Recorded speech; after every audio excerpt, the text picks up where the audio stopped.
Tes. Bismillahirrahmanirrahim. Assalamualaikum warahmatullahi wabarakatuh.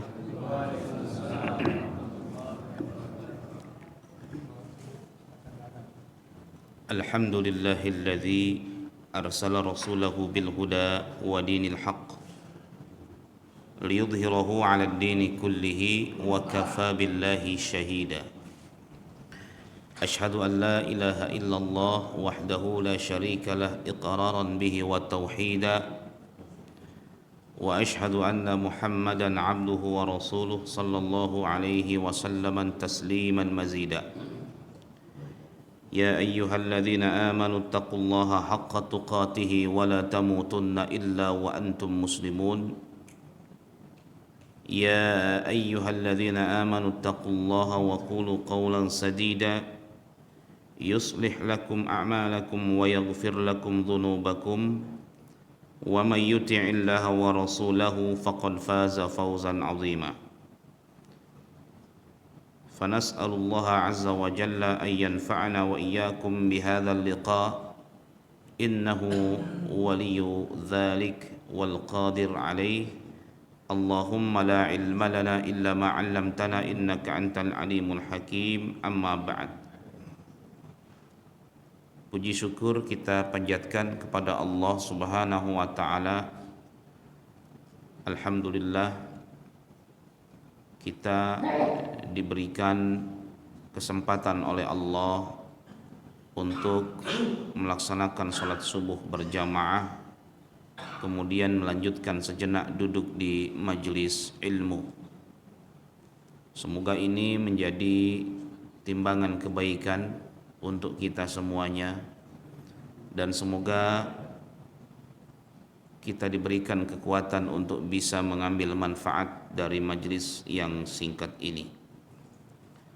Salawat dan salam senantiasa dan selalu kita sampaikan kepada Nabi Muhammad sallallahu alaihi wasallam, kepada keluarga, para sahabat dan segenap umatnya yang istiqamah di atas sunnah-sunnahnya. Kita memohon kepada Allah agar diberikan kekuatan untuk istiqamah. Para hadirin wal hadirat, mari kita lanjutkan kajian tafsir kita. Masih kita membahas tafsir suratul Lail. Pada pertemuan yang lalu kita bahas setidaknya 10 ayat dari tafsir surah ini. Mungkin ada baiknya kita sedikit mengulang agar tidak terlalu ngeblank ya. Kadang-kadang kalau tidak diulang justru malah kita tidak mengerti. Pada ayat pertama Allah bersumpah dengan malam ketika menutupi cahaya siang, wal-laili idza yaghsha. Kemudian pada ayat yang kedua Allah bersumpah dengan siangnya, wan-nahar, demi siang, idza tajalla, apabila muncul, dalam artian apabila cahayanya sudah terang, demi siang apabila terang. Kemudian Allah pun bersumpah dengan wa ma khalaqadz dzakara wal untha, dan demi penciptaan laki-laki dan perempuan.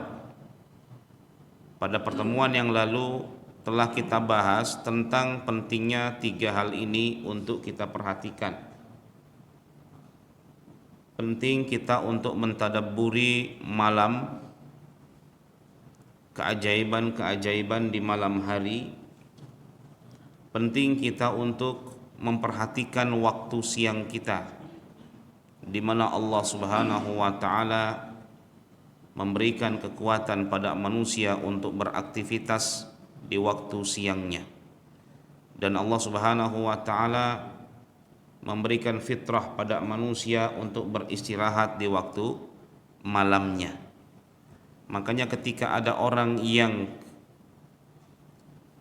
kehidupannya siang dijadikan malam, malam dijadikan siang, biasanya akan menimbulkan berbagai macam atau merusak ya tubuhnya secara fisik. Ketika seseorang justru tidak teratur dalam hidupnya. Kemudian kita pun diperintahkan untuk memperhatikan penciptaan kita, yaitu laki-laki dan wanita. Bagaimana Allah ciptakan laki-laki dengan fitrahnya sebagai laki-laki, dan bagaimana Allah ciptakan wanita dengan fitrahnya sebagai wanita. Tidak sama antara laki-laki dan wanita. Makanya Allah sebutkan di sini dan penciptaan laki-laki dan wanita, bukan penciptaan manusia di sini. Di sini menunjukkan laki-laki berbeda dengan wanita. Siapapun wanita yang berusaha seperti laki-laki, maka dia telah melanggar fitrahnya. Dia pasti akan kesulitan. Dan laki-laki yang berusaha mengambil tugas-tugas wanita, dia pun akan kesulitan. Makanya jarang guru TK itu laki-laki, Pak. Kalau kita perhatikan daycare itu tempat penitipan anak ya, bayi-bayi atau masih kecil-kecil itu ya. Kemudian TK level itu hampir semuanya yang melakukan tugas itu adalah para wanita. Bayangkan saja. Kenapa? Karena mereka diberikan kekuatan untuk bersabar. Wanita itu diberikan kekuatan untuk bersabar. Wanita bisa bersabar kalau laki-lakinya misalkan agak sedikit tengok kanan tengok kiri. Betul, Pak? Bisa. Orang-orang yang pernikahannya awet sampai sekarang itu harus kita jujur karena istrinya sabar. Bisa jadi seperti itu. Tapi laki-laki tidak akan pernah bisa bersabar ketika wanita itu tidak setia. Sekali saja wanita nggak setia, selesai sudah kalau laki-laki mah. Kan begitu. Makanya kemarin kita jelaskan laki-laki itu dilihatnya dari apanya? Dari tanggung jawabnya. Wanita dilihat dari apanya? Dari kesetiaannya. Rumus tuh. Kalau misalkan laki-laki sudah tidak bertanggung jawab, rata-rata wanita tidak bisa bersabar. Rata-rata. Laki-laki itu dilihat dari tanggung jawabnya. Makanya ada orang yang rela ya, suaminya pulang sebulan sekali nggak apa-apa, yang penting lancar.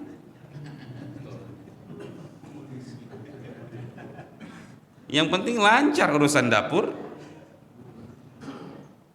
tanggung jawab lancar. Tetapi ada yang nggak kuat menghadapi laki-laki, walaupun tiap malam pulang, tapi kerjaannya nggak jelas, keluyuran, malah menjadi beban hidup bagi wanita itu. Tanggung jawabnya udah nggak ada, ngaririweuh wae. Rata-rata wanita kalau kayak gitu, sudah mas, kita jalan masing-masing saja. Tuh kayak gitu. Kenapa? Urusan dapurnya nggak lancar. Itu sudah fitrahnya wanita. Suka terhadap perkara-perkara yang bersifat materi, itu fitrah. Makanya kalau wanita suka seperti itu, Allah Subhanahu wa taala berikan ya fitrahnya seperti itu.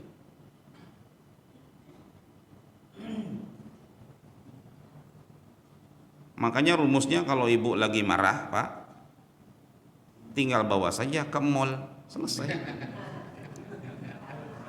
Tahu aja tanda. Bener. Selesai, cuman dibawa doang gitu padahal. Coba kalau kita perhatikan, kita bawa istri kita ya ke tempat-tempat seperti itu, matanya luar biasa, Pak. Apa yang dia lihat bagus semua. Pak, bagus Pak itu Pak, kayaknya Pak. Kesono lagi baju yang sono, oh bagus juga nih, bagus semua, nggak ada yang jelek. Memang demikian fitrahnya wanita. Makanya di sini Allah Subhanahu wa taala menegaskan, "Wa ma khalaqadz dzakara wal untha," dan penciptaan laki-laki dan wanita. Harus dibedakan antara laki-laki dan wanita. Pertanyaannya, bagaimana bisa dua sosok yang berbeda itu bersatu? Ya kan? Bagaimana bisa dua sosok yang berbeda itu bersatu? Makanya kalau kita mencari jodoh untuk anak-anak kita, jangan ada istilah cari yang sama deh, visi dan misinya sama atau apalah sama, kita berbeda gitu. Oleh karena itu pernikahan itu adalah kompromi, kompromi atas perbedaan suami dan istri. Suami harus bisa kompromi terhadap istrinya, istri harus bisa kompromi terhadap suaminya. Pernikahan itu adalah bagaimana kita bisa berkompromi dengan keadaan istri kita, dan bagaimana seorang istri juga bisa berkompromi terhadap suami. Karena nggak bisa memaksakan atau menyamakan, itu harus sama, nggak bisa.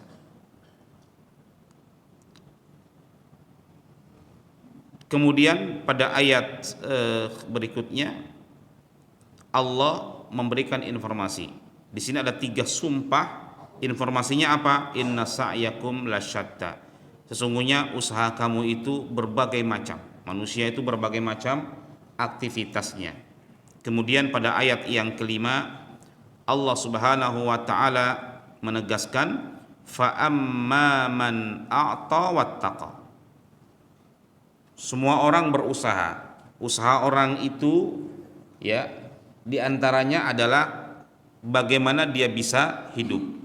Dan untuk berusaha agar bagaimana dia bisa hidup, dia mencari uang, dia mencari nafkah. Nah, Allah berikan nafkah kepada semua kita.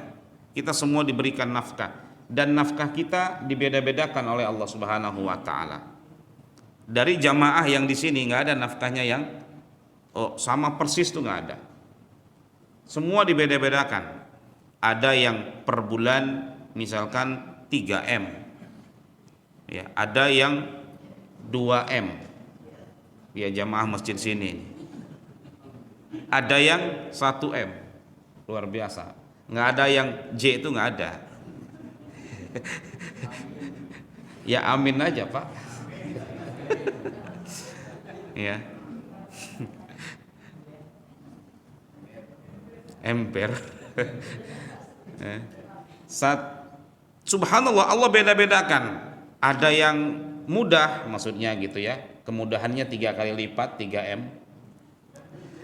Ya mudah makan gitu ya, mudah untuk beli rumah lagi, ya mudah gitu ya, mudah untuk kalau bapak-bapak kalau banyak duitnya nyaleg gitu ya, dan mudah untuk nambah lagi, itu 3M itu. Ya, ada yang ya sekedar makan dan ya memberikan nafkah kepada keluarga, ya 2M. Yang ketiga tuh sekedar nafkah aja, ya sekedar makan saja, 1M. Dan itu sudah sunnatullah. Nahnu qasamna bainahum ma'isyatahum fil hayatid dunya wa rafa'na ba'dahum fawqa ba'din darajat. Kami bagi-bagikan ma'isyah mereka itu dalam kehidupan dunia. Semuanya sudah dibagi-bagikan, dijatah-jatai. baik yang kafir maupun yang muslim, semua sudah dikasih jatah-jatahnya. Para hadirin, kalau kita sudah dikasih jatah kita oleh Allah, maka untuk urusan dunia kita nggak perlu khawatir, karena jatahnya sudah pasti. Kita ditugaskan sekedar untuk berusaha saja, usaha saja. Sebagaimana burung, ya tinggal keluar berusaha saja nyari rezeki, pasti Allah kasih rezeki, karena sudah pasti. Yang belum pasti adalah nasib kita di akhirat. Kita belum tahu kepastiannya seperti apa. Makanya di sini Allah Subhanahu wa taala pada ayat berikutnya menegaskan, fa amma man a'ta wattaqa. Barang siapa yang dengan rezekinya itu dia a'ta, dia memberikan hartanya di jalan Allah, wattaqa, dan dia tetap bertakwa. Banyak orang yang dapat rezeki tapi takwanya kurang. Ya, takwa itulah yang membatasi, yang memagari dia. Takwa itulah yang membuat dia tidak loss gitu, ada rem di situ. Tidak berlebihan dalam menggunakan hartanya. Maka dibutuhkan takwa. Barang siapa yang menginfakkan hartanya di jalan Allah dan dia bertakwa, wasaddaqa bil husna, dan dia membenarkan adanya balasan yang terbaik.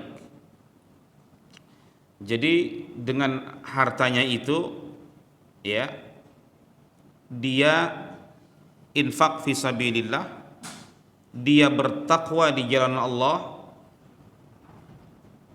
dan dia membenarkan adanya balasan yang terbaik. Karena subhanallah, sedikit saja kita berinfak fisabilillah, maka balasannya luar biasa. Dalam Al-Quran disebutkan, mathalul ladzina yunfiquna fi sabilillahi kamathali habbatin ambatat sab'a sanabila fi kulli sumbulatin mi'atu habbah. Siapapun yang berinfak fi sabilillah, di jalan Allah, itu seperti orang yang menanam benih, kemudian pada benih itu tumbuhlah batangnya. Setiap benih tumbuh 7 batang, dan setiap batang ada 100 buah di situ. Habbah, 100 biji yang akan menghasilkan buah. Jadi berlipat-lipat menjadi 700 kali lipat. Subhanallah. Ini luar biasa. Baru satu kita berinfak fi sabilillah. Wasaddaqa bil husna, dia membenarkan adanya balasan terbaik pada ayat yang ke-6, yaitu surga Allah Subhanahu wa taala. Maka kata Allah, fasanuyassiruhu lil yusra, maka kami akan melapangkan baginya jalan kemudahan, yaitu jalan kebahagiaan. Yunassiruhu, kami mudahkan, kalimatnya adalah fi'il mudhari yang menunjukkan kesinambungan di situ, bahwa yang akan mendapatkan kemudahan itu sifatnya berkesinambungan, terus menerus, kemudahan demi kemudahan. Ketika seseorang itu benar-benar menginfakkan hartanya fi sabilillah, ya, dan dia bertakwa kepada Allah, dan dia membenarkan adanya balasan yang baik, yang luar biasa, ketika dia benar-benar berinfak dan bertakwa kepada Allah Subhanahu wa taala, yaitu kebahagiaan yang abadi, yaitu surga Allah Subhanahu wa taala. Makanya para sahabat itu luar biasa infaknya, ya. Mereka itu luar biasa infaknya. Kenapa? Karena mereka sudah melihat surga dalam kehidupan mereka, seolah-olah begitu, ya. Seolah-olah mereka itu, surga itu di depan mata mereka, sehingga mereka tidak lagi hitung-hitungan kalau sudah berinfak. Luar biasa, ya, para sahabat ridwanullahu alaihim ajma'in. Kemudian ayat berikutnya, Wa amma man bakhila wastagna. Di sini Allah menyebutkan lawan dari dermawan, yaitu bakhil. Lawan dari dermawan yaitu bakhil. Ya. Wastagna, dan merasa dirinya cukup. Adapun orang-orang yang kikir dan merasa dirinya cukup, di sini perlu penjelasan. Maksudnya istagna di sini apa? Kalau bakhil sudah jelas. Bakhil itu ya kebanyakan ibu-ibu bilang suaminya apa? Pelit, udah gitu aja. Bakhil itu tidak memberikan kewajibannya gitu ya. Bakhil atau merasa berat untuk mengeluarkan harta di jalan Allah Subhanahu wa taala. Ya pelit gitu. Ya. Pelit. Kalau sama istrinya saja pelit, apalagi sama yang lain begitu ya. Bakhil itu ya. Wastagna, ya bakhil itu contoh ya, bakhil ya berat saja dia mengeluarkan harta gitu. Berat saja, merasa berat ya.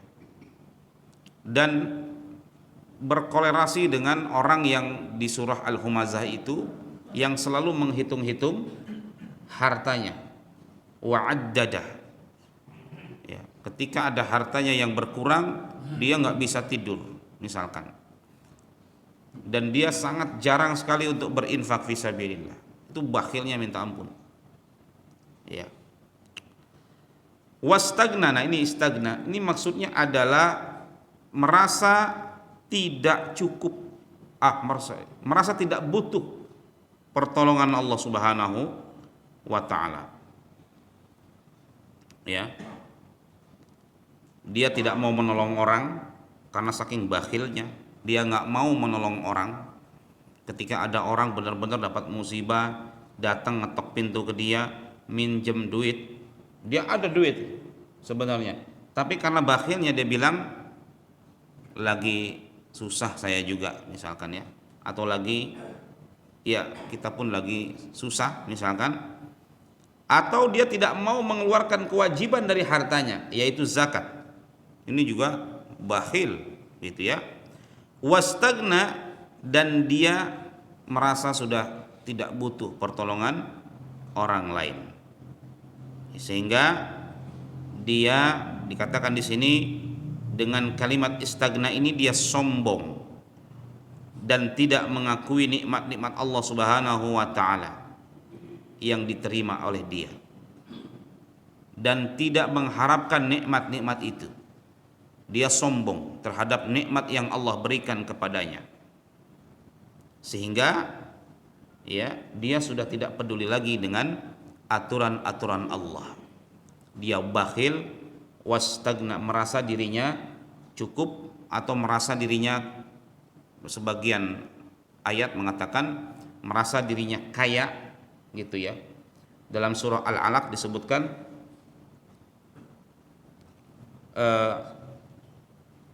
innal insana layatgha ar-ra'ahus tagna.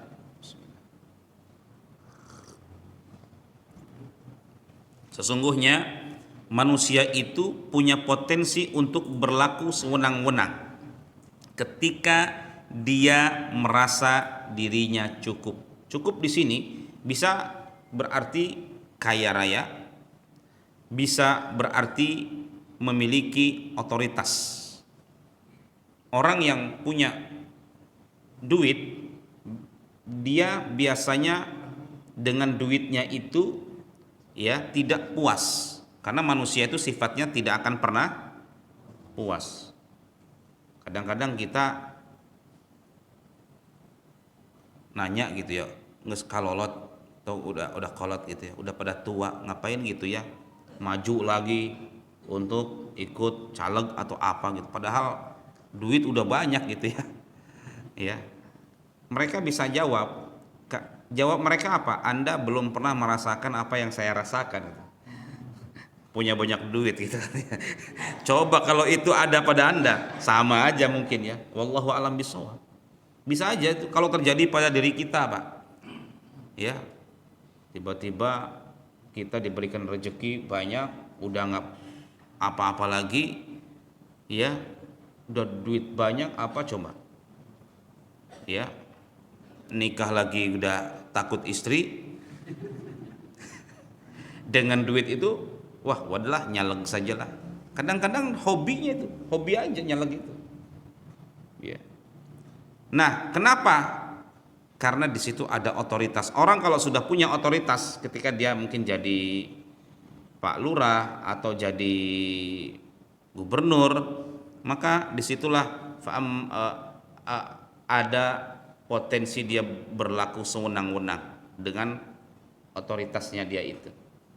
Bisa jadi dia mengkriminalisasikan orang, bisa jadi dia dengan otoritasnya itu ya berbuat zalim kepada orang lain, bisa jadi. Karena potensinya besar di situ. Dikatakan di sini wa amma man bakhila wastaghna. Istaghna di sini sangat dicela sekali. Kenapa? Karena dari situlah muncul sifat-sifat yang buruk. Sikap sombong, merasa dirinya di atas, ya. Maka potensi-potensi keburukan ada pada dia. Kita tidak mengatakan dia pasti berbuat buruk, tidak, tapi dia punya potensi berbuat keburukan. Berbeda dengan orang yang nggak punya apa-apa, gitu ya. Kalau nggak punya apa-apa, apa yang mau dia sombongkan? Dan keburukannya ya level-level rendah, nyolong ayam, nonde Pak, nyolong ayam yang dicolong, gitu ya. Ya paling keburukan-keburukan yang levelnya itu rendah, walaupun resikonya digebukin selesai gitu. Tapi kalau orang-orang yang seperti itu yang besar levelnya, istagna di situ, maka level keburukannya bisa semua sisi, nyolong juga bisa. Kadang-kadang kita bertanya juga, kenapa tuh yang korupsi rata-rata orang yang sudah kaya? Iya kan, Pak? Jarang gitu korupsi karena memang nggak punya rumah, Pak, saya, Pak, nggak punya apa-apa, jarang. Tapi justru orang korupsi yang kaya-kaya raya luar biasa, seorang menteri korupsi sekian, seorang ini korupsi sekian, kurang nonde gitu ya. Betullah sabda Rasul sallallahu alaihi wasallam, "Lau kana libni Adam wadiyani minadh-dhahabi labtagha salisa." Seandainya anak Adam itu punya dua lembah emas, maka pasti dia tidak akan pernah puas, pasti nyari yang ketiga. Wala yamla jawfa ibni Adam illa turab, dan tidak ada yang membuat puas kecuali tanah. Pas sudah sekarat baru sadar. Kita tidak bisa membayangkan gitu, maksudnya yang korupsi itu ternyata orang-orang yang sudah punya. Karena memang manusia tidak akan pernah puas, tidak akan pernah merasa dirinya puas. Disinilah istagna ini menjadi berbahaya. Makanya Allah Subhanahu wa taala hati-hati. Orang-orang yang punya sifat merasa dirinya tidak butuh kepada Allah, merasa dirinya punya power gitu kan, istagna itu, sehingga dia bisa berlaku sewenang-wenang terhadap orang lain, maka kata Allah dalam ayat berikutnya, wa kadzdzaba bil husna, dan dia mendustakan balasan yang terbaik, seolah-olah dia tidak percaya surga Allah Subhanahu wa taala. Ya. Seolah-olah dia tidak percaya balasan Allah Subhanahu wa taala ketika dia berinfak dengan hartanya, ketika dia berbuat baik dengan jabatannya. Maka kata Allah, fasanuyassiruhu lil usra, maka kami memudahkannya menuju jalan kesengsaraan. Dikatakan orang itu akan dimudahkan menuju kesulitan. Kesulitan di sini tidak mesti kesulitan yang bersifat kesempitan harta. Bisa jadi keberkahan hartanya itu berkurang. Bisa jadi, Pak. Banyak orang kaya hartanya nggak berkah, anaknya masuk narkoba, istrinya stres ditinggalin suaminya, dianya tertangkap KPK korupsi, keluarganya malu, habislah itu hartanya disita dan yang lain. Ya. Atau ya kesulitan yang bersifat atau yang berefek kepada kehidupan akhirat. Seperti dia sulit untuk mendekatkan dirinya kepada Allah, hatinya tertutup. Sulit untuk membuka lisannya dengan zikir. Sulit untuk mengelurkan tangannya menolong sesama. Sulit bahkan tersenyum saja kepada orang itu sulit karena saking stresnya pekerjaan. Senyum aja sulit. Padahal kebaikan yang minimal itu apa kata Rasul? Senyum. Minimal kan senyum kata Nabi. Kalau kamu tidak bisa nolong, jadilah engkau yang bisa nolong orang. Kalau nggak bisa nolong kata Nabi kan senyum sudah. Dan itu ya kebaikan yang paling minimal. Ya antal ka akhaka biwajhi talq. Engkau bertemu dengan saudaramu dengan wajah yang tersenyum, memberikan kebaikan. Itu sulit. Ya. Fasanu yassiruhu lil usra. Kami akan berikan memudahkan dia untuk jalan-jalan kesulitan berbagai macam, ya, apakah kesulitan dunia, contohnya penyakit, kecelakaan, musibah, berbagai macam kesulitan dunia, ya. Dan ketika seorang itu sulit berbuat baik di dunia, maka pada puncaknya hidupnya akan sulit nanti di akhirat. Orang sulit berbuat baik, ya pasti akan sulit di akhiratnya. Dan itu sudah sunnatullah. Kakinya berat kalau ke masjid, tangannya berat kalau untuk berinfak, ya, lisannya juga berat. Semuanya serba berat untuk berzikir, baca Quran, semuanya sudah serba berat. Mengapa? Karena dia punya sifat bakhil itu tadi. Cinta dunia. Karena bakhil itu cerminan dari cinta dunia. Tanda-tanda orang terlalu cinta dunia, tandanya apa Pak? Bakhil sudah. Iya, makanya kalau kita mau cari mantu untuk anak kita, cari mantu yang tidak pelit. Ngetesnya bagaimana? Silakan saja Bapak dan Ibu sudah punya pengalaman. Ngetes ini pelit apa enggak? Begitu. Dites saja. Pelit apa? Tidak. Begitu.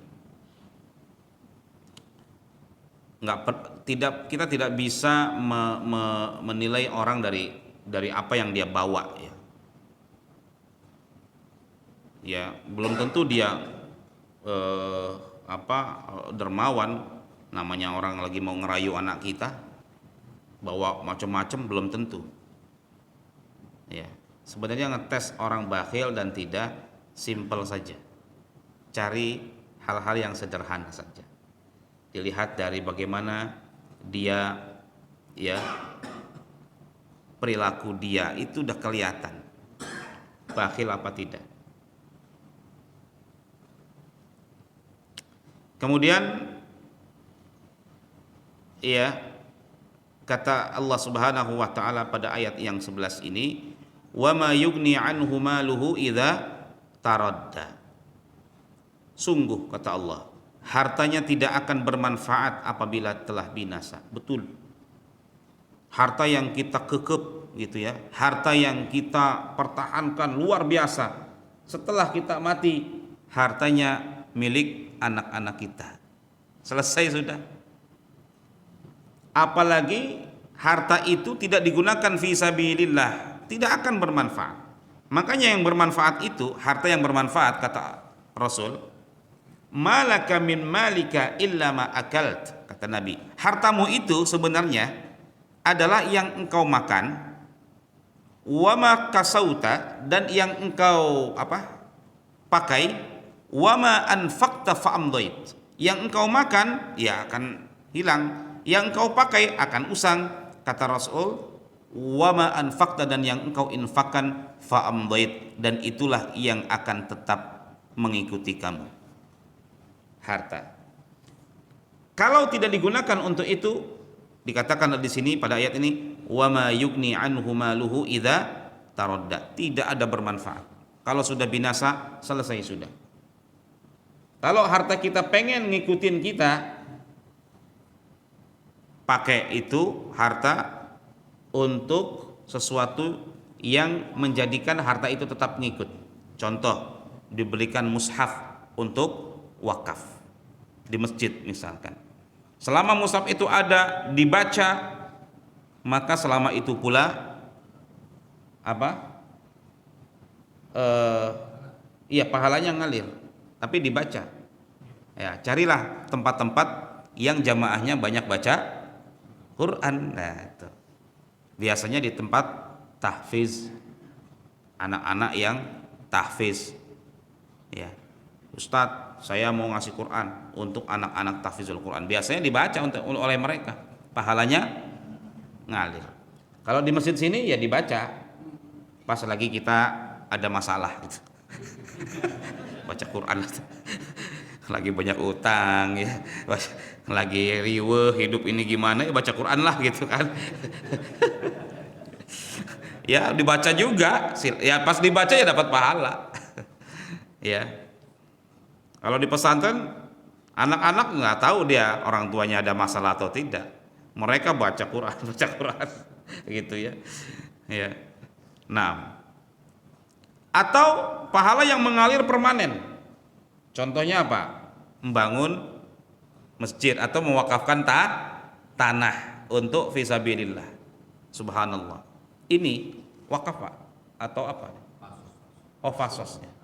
Saya kira wakaf. Ya mudah-mudahan ini wakaf semua kan ya. Misalkan ini jadi wakaf, ya diwakafkan oleh siapalah begitu. Ini akan mengalir terus karena bumi itu tidak akan berubah.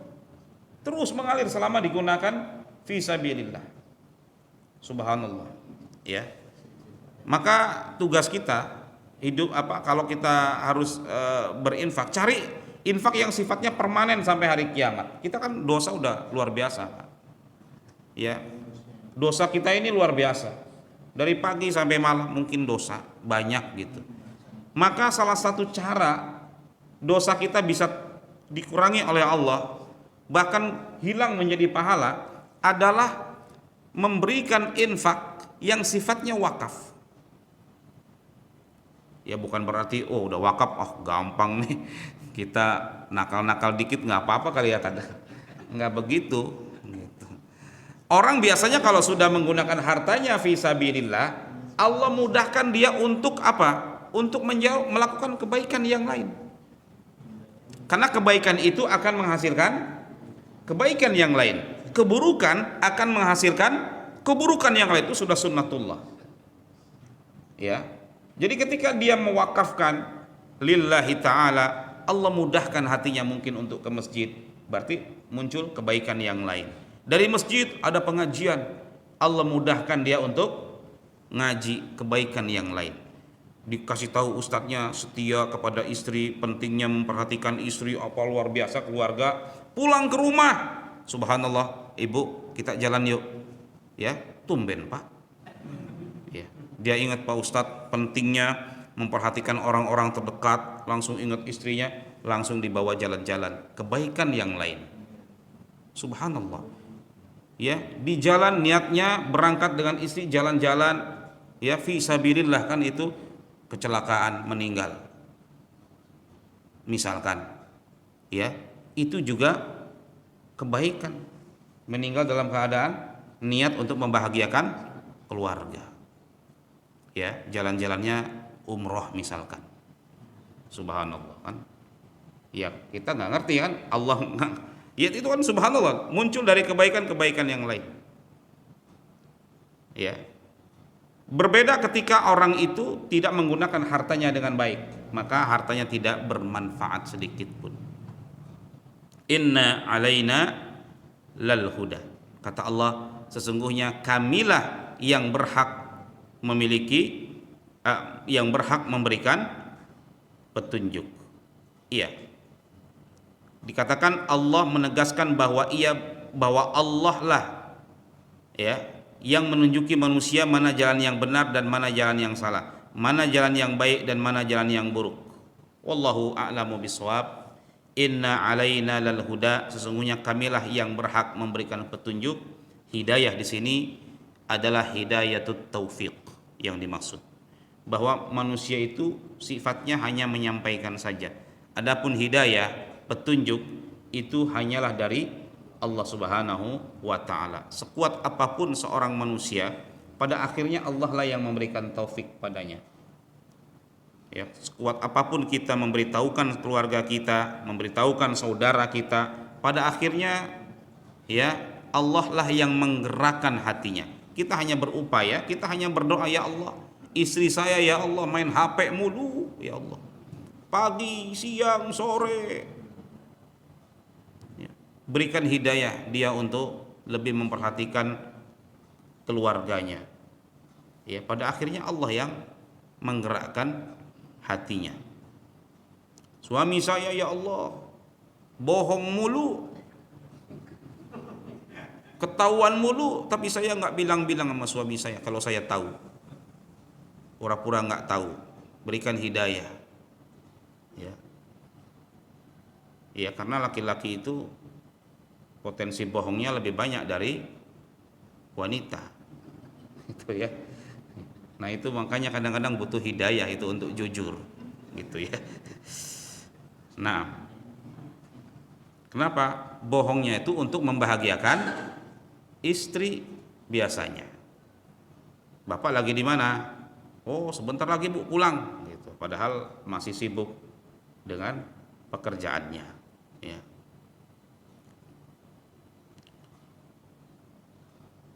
Kemudian wa inna lana lal akhirata wal ula.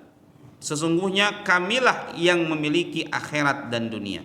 Allah pemilik dunia dan akhirat. Dunia ini milik Allah, akhirat milik Allah. Dalam surah Al-Fatihah, Maliki Yaumiddin. Allah pemilik hari akhir, hari kiamat. Di situ kenapa hanya Maliki Yaumiddin saja? Padahal wa inna lana lal akhirata wal ula.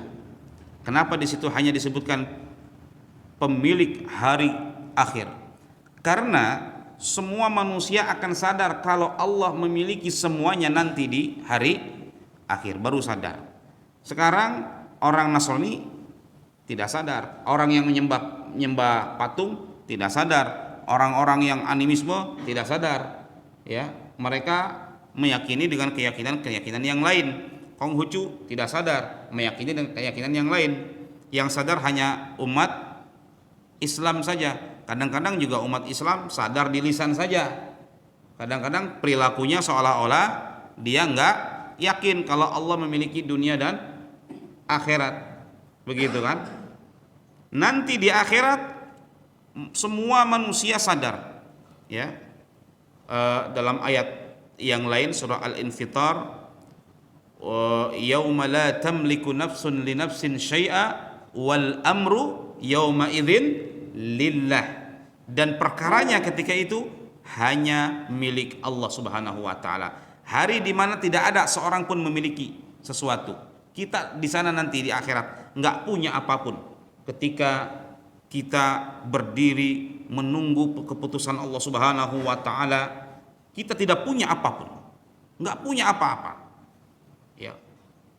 Saya kajian di mana ya membahas tentang hari akhir itu getar juga gitu.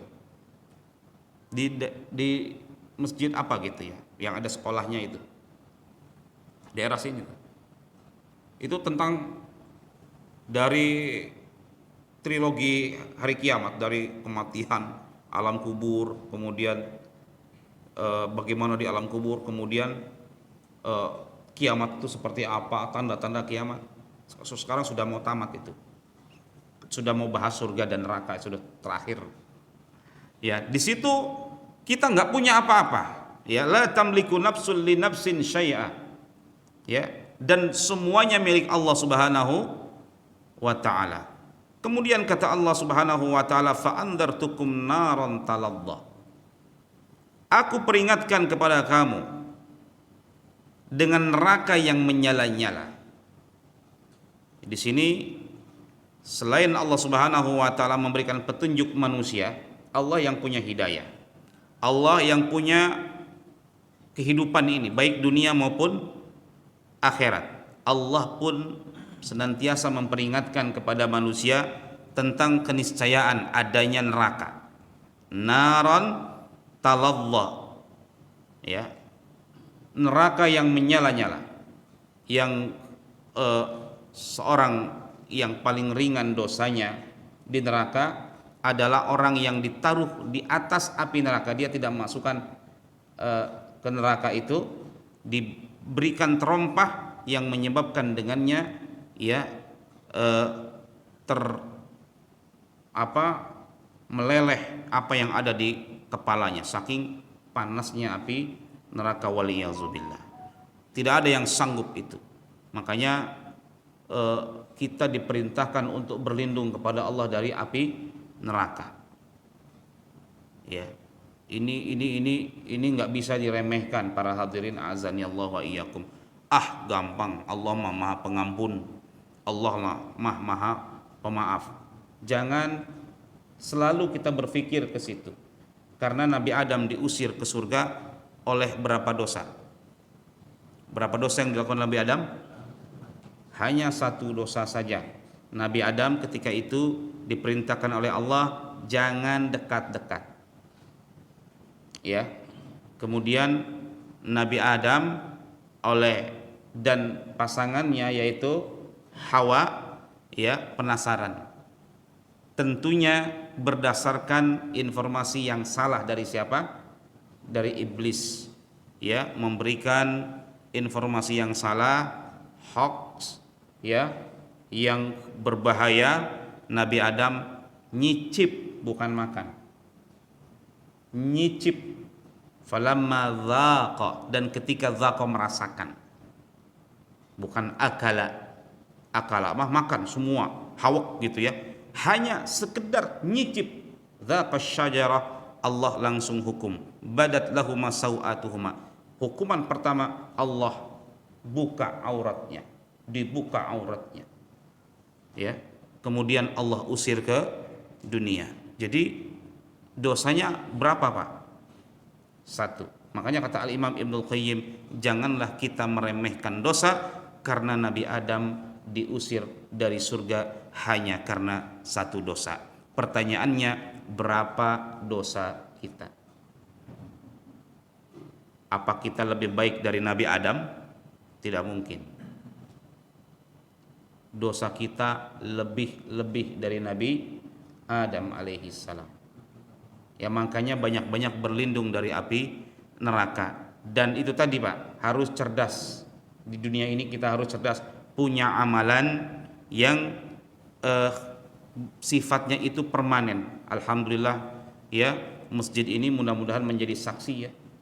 Bagi siapapun yang membangunnya dengan ikhlas fisabilillah, mudah-mudahan menjadi pahala yang terus mengalir. Karpetnya, yang nyumbang karpetnya ya, kemudian yang macam-macamnya ini subhanallah, tinggal kursi ustadznya itu doang Pak. Iya ya, tinggal kursi ustadznya aja. Ya ini luar biasa, sudah luar biasa gitu ya, masya Allah ya. Yang nyumbang AC-nya, yang nyumbang jamnya, yang nyumbang TV-nya, luar biasa subhanallah ya. Yang nyumbang kursi ustadz itu juga luar biasa, apalagi dipakai ngaji gitu kan. Insya Allah semuanya Pak, dari teholnya, dari apanya itu bernilai pahala kalau sudah kebaikan itu Pak ya.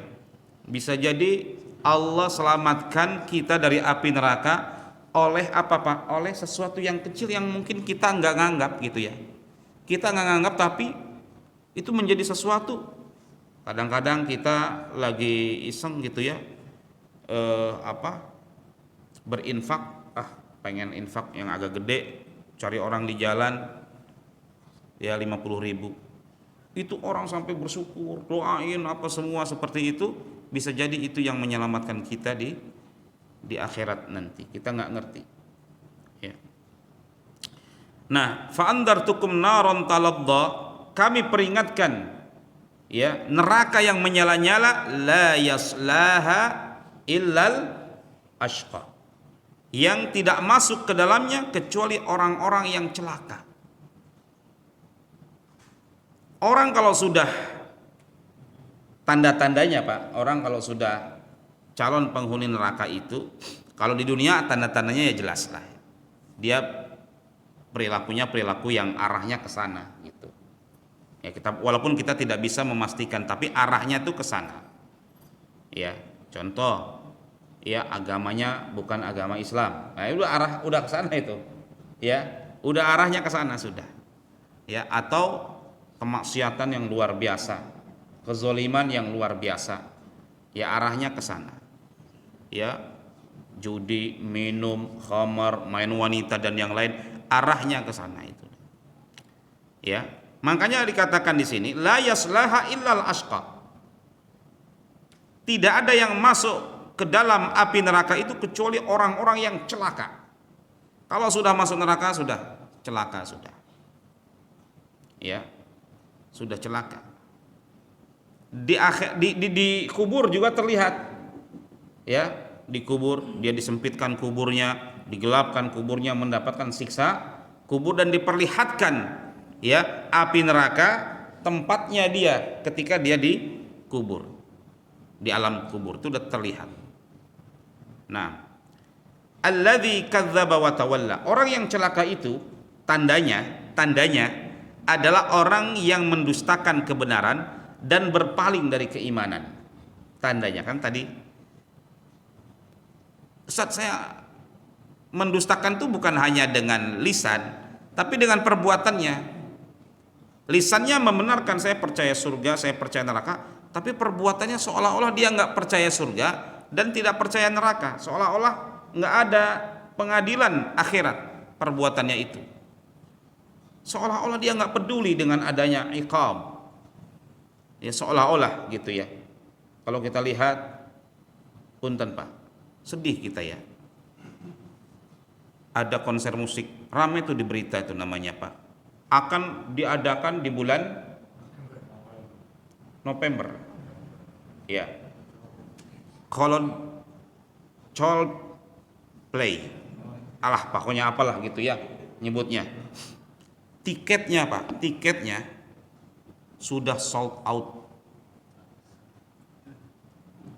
Hanya beberapa menit saja itu sudah penuh. Stadion Pak, penuh. Bayangkan orang, Masya Allah luar biasa. Sekarang kambing yang di pinggir-pinggir jalan itu dijual, sapi apa, udah beberapa hari ini sampai menjelang Idul Adha itu sulit sekali sold outnya itu. Ya, orang mikir-mikir untuk apa? Korban untuk mikir-mikir. Tapi untuk beli tiket itu orang nggak mikir lagi. Satu stadion luar biasa. Yaitu kalau kita tanya mereka percaya nggak sih surga aman neraka gitu ya? Percaya. Tapi perilaku mereka seolah-olah nggak percaya. Maka bisa jadi mereka, wallahu alam bisawab, ya mudah-mudahan mereka bertobat kepada Allah, ya. Tetapi seolah-olah mereka kadzdzaba, mendustakan hari akhir nanti, watawalla, dan mereka berpaling dari keimanan, ya. Wasayujannabuhal atqa, dan kata Allah akan dijauhkan darinya orang-orang yang paling bertakwa. Orang-orang yang bertakwa itu akan dijauhkan dari api neraka karena dia sendiri di dunianya takwa. Takwa itu ada yang melesetin takut istri tua katanya. Waduh, bahaya itu ya. Takwa itu adalah engkau berjalan, ya, kata Al-Imam Ibnu Abbas, engkau berjalan dan jalanan itu penuh dengan duri, dan engkau berjalan berhati-hati agar jangan sampai engkau terkena duri, itulah takwa. Ya, dia berusaha menyelamatkan dirinya agar tidak terkena duri. Duri itulah yang namanya apa? Kemaksiatan, kesyirikan, kekufuran. Duri-duri dalam kehidupan ini berbagai macam duri itu banyak, Pak. Ya, duri kehidupan dalam artian yang bisa melukai kehidupan akhirat kita. Dia berhati-hati. Ya, oh ini boleh dia ambil. Ya, oh ini nggak boleh dia tidak ambil. Seperti itu. Dia berhati-hati berjalannya. Karena penuh dengan duri. Nggak main jalan aja. Nggak peduli dengan halal dan haram. Itulah takwa. Orang-orang seperti ini akan diselamatkan oleh Allah Subhanahu wa Ta'ala. Ya. Lagi-lagi Allah mendefinisikan takwa sesuai dengan konteks di sini. Ya, konteks salah satu karakter, ya, karakter takwa, alladzi yu'ti malahu yatazakka. Ini salah satu karakternya, yaitu orang yang menginfakkan hartanya dan membersihkan dirinya dari sifat kikir dan tamak. Ya, jadi tanda takwa itu dia tidak bakhil dan berinfak fi sabilillah. Wa ma li ahadin 'indahu min ni'matin tujza. Ya, tidak ada satu nikmat pun yang diberikan seseorang kecuali pasti dibalas. Ya. Artinya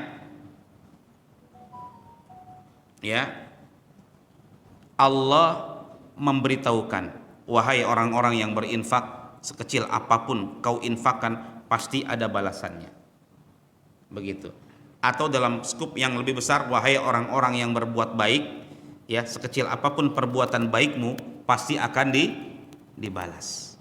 Dalam satu hadis disebutkan ada seorang wanita yang masuk surga gara-gara ngasih makan seekor anjing. Kalau kita bertanya, anjing dalam Islam satu, ya, sebagian ulama mengatakan najis semuanya, sebagian lain mengatakan air liurnya najis, tapi sepakat para ulama anjing ini salah satu hewan yang tidak boleh diperjualbelikan karena tidak ada harganya. Orang pun kalau lagi marah kadang-kadang keluar emosinya, nyebutnya apa, Pak? Pantun, punten ya, gogog gitu ya. Hai kamu gogog gitu ya. Kadang-kadang seperti itu, saking hinanya. Orang kalau udah marah pasti yang di depan itu adalah orang yang paling hina, maka dia akan sebutan apa? Kalau nggak gogog, ya temennya gogog, jurig gitu ya, jurig, kamu teh jurig, jurig itu apa? Setan gitu ya. Semua itu hanya itu aja yang dikeluarkan oleh lisannya. Tapi subhanallah, dalam satu hadis ada orang yang masuk surga gara-gara makan ngasih minum seekor anjing. Apalagi kalau kebaikan itu dia berikan kebaikan kepada manusia, apalagi kalau manusia itu adalah seorang muslim, apalagi kalau seorang muslim itu adalah keluarganya, akan lebih besar lagi gitu pahalanya. Ya, sedikit dia berikan, ya, maka Allah akan berikan, pasti akan ada balasannya di sisi Allah Subhanahu wa Ta'ala, pasti. Wa ma li ahadin 'indahu min ni'matin tujza. Jadi semuanya pasti dibalas oleh Allah. Ya. Illa ibtigha'a wajhi rabbihil a'la. Ya. Itu tadi syaratnya adalah ketika dia memberikan kewajiban, dia mengharapkan, memberikan sesuatu, melakukan kebaikan, dia mengharapkan apa? Wajah Allah Subhanahu wa Ta'ala. Kita melakukan kebaikan bukan karena agar orang itu membalas dengan kebaikan lagi. Nah, ini salah. Ya, kita melakukan kebaikan agar kita dibalas oleh yang maha baik, oleh Allah Subhanahu wa Ta'ala, apapun itu. Kita innama nut'imukum liwajhillah la nuridu minkum jazaa'an wala syukura.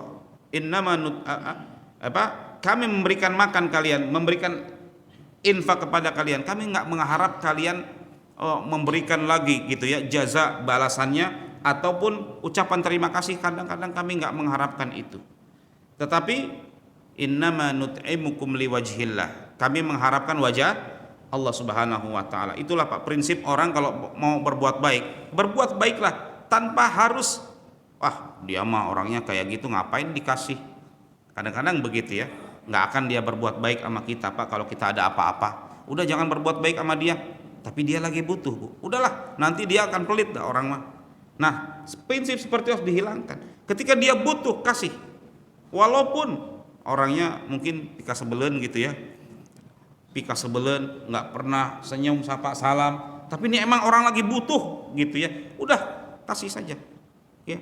Balasan itu dari Allah Subhanahu wa taala. Illa ibtigha wajhi rabbihil a'la wala saufa yarda. Sungguh pada puncaknya orang itu akan mendapatkan kepuasan menerima amalannya, wala saufa yarda. Artinya para hadirin, kebaikan kita itu pasti akan ada balasannya ya, yaitu berupa kepuasan, berupa apa? Balasan dari Allah Subhanahu wa taala yang membuat dia ridho ya. Wallahu a'lamu bishawab. Saya kira ini yang saya sampaikan, semoga bermanfaat bagi kita semua. Mohon maaf atas segala kurangan. Terima kasih atas segala perhatian. Subhanakallahumma wa bihamdik, asyhadu an la ilaha illa anta, astaghfiruka wa atubu ilaik. Wassalamualaikum warahmatullahi wabarakatuh.